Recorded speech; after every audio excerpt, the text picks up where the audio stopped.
Hello everyone, welcome to my reading wrap up for November, and I did manage to get through 5 books this month. So the first one is Shudder by Courtney Alameda, and this is a YA fiction, which I didn't realize till I started reading it, but that's okay. So this follows the descendants of Van Helsing, who was a famous vampire hunter, and also the descendants of Bram Stoker and Mina and Jonathan Harker, who are in Dracula, and all their descendants are still fighting monsters and entities in that kind of, it's like a worldwide corporation. So this follows the 4 teenage descendants of these Van Helsings and Stokers, etc. And they're in training to sort of take over for the next generation. And they're called to a hospital, and there's this entity that is killing people and wreaking havoc. And because they're still training, they're not allowed to go until they have backup. But Micheline Helsing decides to go ahead before anyone else gets killed and to take care of this. So they all kind of rush in after her. So all of them get infected by this type of virus from this creature. And they have like a week to live or so. And so they spend the week trying to track down this creature, trying to find who it is, what they're infected with, if there's a cure, etc., etc., like this. So it's pretty non-stop action. There's a lot of conflict between the characters, and yeah, and strangely enough, I did enjoy it. I actually enjoyed this. Yeah, I mean, certainly wasn't going to win a Nobel Prize or anything like that, but I kind of read it over Halloween, and yeah, it was okay. It had its faults, but I enjoyed it. I would probably give this like a 3.5, 3.75 stars. It was just a fun read. And then the next book is by Susan Wiggs, and this is Family Tree. I love the cover.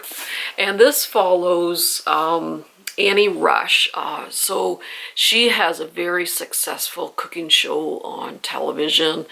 She produces it. Her husband is the host, and he has a co-host.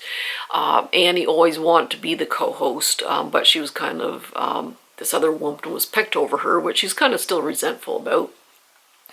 And so they kind of had the perfect life. They got a beautiful house, they got the successful cooking show, and then one day she gets into a very tragic accident, and she's in the hospital for a year. She has a head injury, and she can't remember sort of what happened just before the accident and that sort of thing. So she finally wakes up months and months later, and she's in a Vermont hospital, and that is her home state. And she was living in LA, and she finds out that her husband divorced her and sent her from LA to Vermont to recover. And she can't really quite remember like what happened, like what's going on. And so she goes back to her parents' maple sugar farm in Vermont to recover. And there she runs into her high school sweetheart, and they had kind of an off and on relationship, but they were eventually going to get married and that sort of thing. So we kind of follow their relationship along and how that progresses, and her relationship with other people in the family, and just what her plans are. So yeah, it was, I kind of liked it. It was just one of those kind of heartwarming type of stories, and when your life has just been totally devastated, how you can start over again with your family and friend support and that sort of thing. So yeah, I really did enjoy it, I have to say. So I give that about 3.75 stars. And this is Tana French, The Likeness. And this follows the Dublin Murder Squad series. And the first book was In the Woods, which I really enjoyed. I didn't like this one as much. I really enjoyed In the Woods. So this could be a standalone. Like you don't necessarily have to read them in order, but it probably would be a little bit better. So this follows Cassie Maddox, who's a detective, and she was in the first in the Woods book. And she was working in the Dublin murder squad, and then something devastating happened, and she moved to domestic abuse. So one day she gets a call saying to come to a murder scene, and she goes, well, I'm not with the murder squad anymore. Well, no, you have to come and see.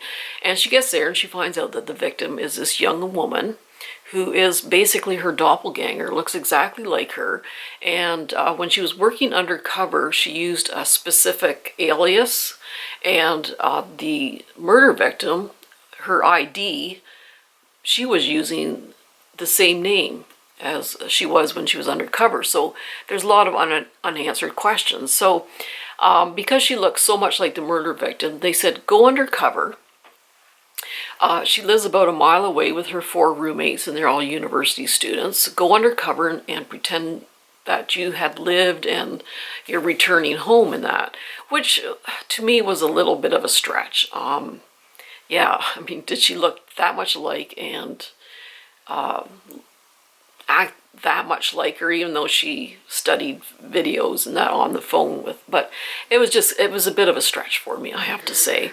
So she goes undercover into this house to maybe get some more information about the murder victim and who she was and why she's using an alias and that sort of thing. So this book was like about 465 pages long, and the font is a little bit on the smaller side. So it was a very long book, and it really didn't need to be this long. The ending, it really picked up. And it was an interesting read, how you can just feel the tension, just wondering when is she going to be discovered, and just all the psychological intensity and that sort of thing. But yeah, it was just a little bit too long. I think we could have cut out about a good 100 pages of this anyhow. The ending, yeah, I don't know. It was a bit of a stretch, and yeah, I just did not enjoy it as much as the first Dublin Murder Squad book. So yeah, I give this about a 3-star. Just didn't quite cut it for me. And probably my best read of the month is The Silent Companions by Laura Purcell. And she does Gothic so well. The first book of hers I read was The Poison Thread, and I think I gave that like a 5-star. This one I didn't enjoy quite as much, but I would probably give this about a 4-star. But she does Gothic so well. So Elsie she's a woman in her 30s. She just recently got married, but unfortunately her husband passed away. So she actually grew up in a match factory, and her father was kind of the owner. And in her early 30s, she met this wealthy gentleman while he was on tour of the factory, and they ended up marrying. And they lived in London, but he was traveling to his manor house in the country to fix it up for her because she was pregnant.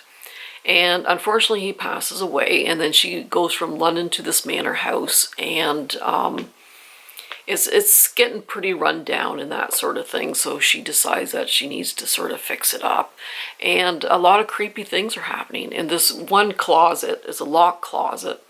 She finds these silent companions, and they were actually a thing back in the 18th century. They're kind of like a trendy thing that the wealthy purchased.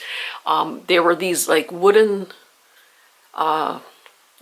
statues that were painted as lifelike people, and they would set them up during parties for entertainment and that. So hey, they didn't have TikTok or Facebook back then, so they had silent companions, I guess.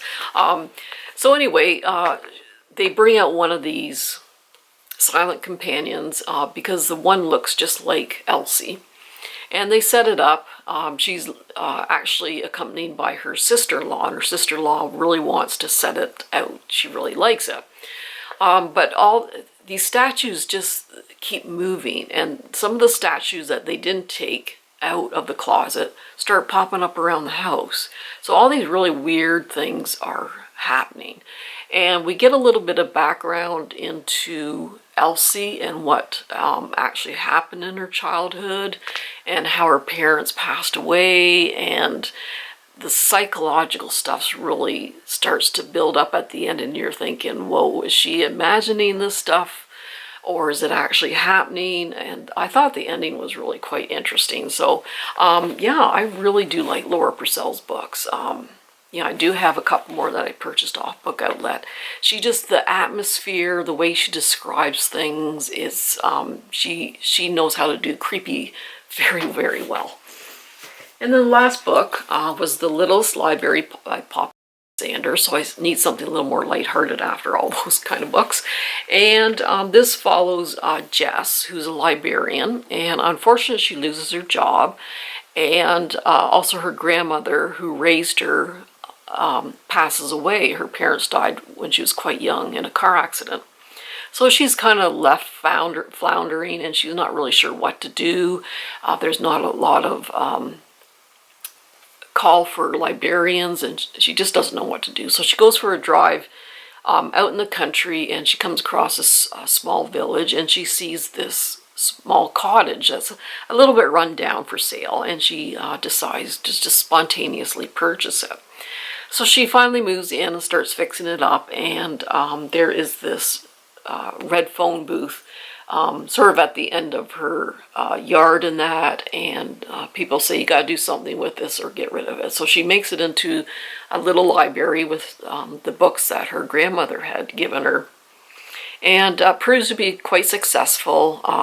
There is a love interest. He kind of treats her like crap at first, but they kind of warm up to each other. So there's this love interest, though he's got a lot of baggage, so it's a pretty slow burn kind of romance because they're both kind of wary about it.